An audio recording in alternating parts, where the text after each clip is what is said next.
Hey folks, Troy Anderson here from Anderson Training Systems and Alpha Kettlebell Fitness, and we're back with another of your restorative, get your athletes back on the field faster exercises.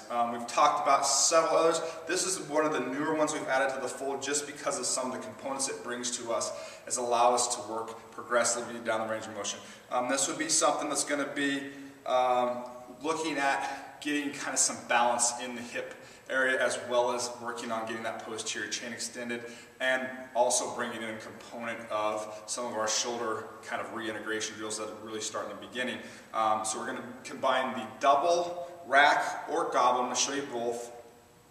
Position, staggered stance squat. And all staggered stance is I'm just moving my feet with my back toe in line with my front heel. That's all I'm doing, and I'm staying on the ball of this foot. That adds just a little bit of instability, but that's where we kind of want to be in regards to being athletic. We spend a lot of time taking off, pushing, having one foot really dominantly on the ground and the other foot maybe not so much or maybe not at all. So that's kind of where we bring in here. The cool component of this exercise, whether it's goblet or double rack, is that it really in this position forces us to create vertical hip extension. So let's take a look at a double rack position. So I'm just going to go ahead and clean these up as such. And here, so when we go down into this position here, we squat down. It's quite a natural position. Good, nice vertical torso posture, and then up. And that really allows us to come up and extend through the hip. It's really a very similar, although there's a lot of different things going on, very similar to the single leg kettlebell RDL or deadlift that we showed you before. Now to change this, I'm going to switch my setup and just show you the goblet squat on the other side. Here, tucked in, so we're working on that. That's where the shoulder and that upper torso is getting that action. Your upper back's getting that stability and stabilizing and adding integrity to the shoulder in the rack position or in the goblet position for that matter. Same thing here. And then back up.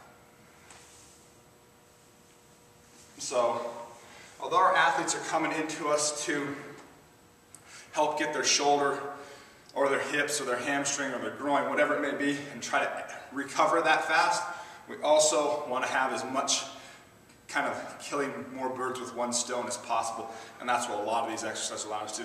So you can see there, holding in position here, we're engaging that upper back to help stabilize the shoulder statically while we're moving dynamically through that staggered stance position and creating vertical hip extension with the glute hamstring.